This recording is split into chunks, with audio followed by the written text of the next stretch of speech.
Ni matumaini yangu kwamba uko salama na unaendelea vizuri.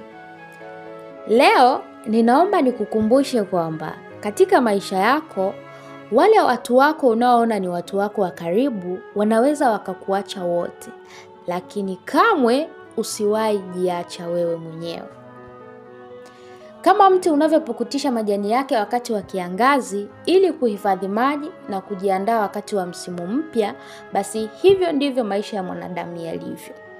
Kuna nyakati utalazimika kuachia mambo fulani, sio kwa sababu umeshindwa, bali ni kwa sababu unajiandaa kutoka katika hatua moja kwenda kwenye hatua nyingine katika maisha.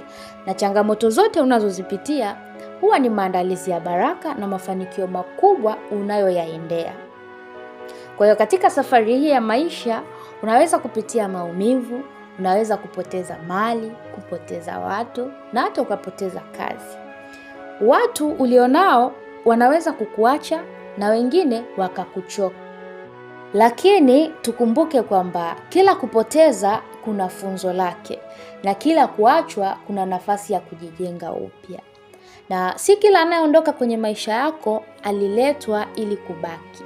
Wengine waliletwa ili baada ya muda waweze kuondoka.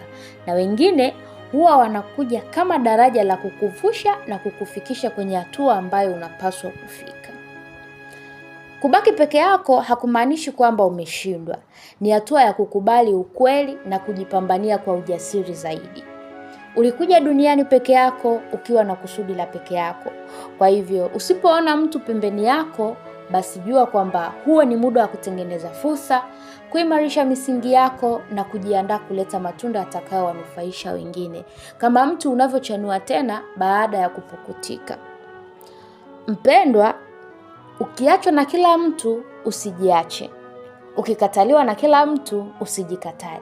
Na usipothaminiwa usiache kujithamini. Hizi ni nyakati tu na wala sio hatima ya maisha yako. Kwa hiyo jifunze kumweka kila mtu kwenye nafasi anayostahili maishani mwako, ili usipoteze nguvu zako kwa watu wasioelewa thamani yako. You are a brand, own your value.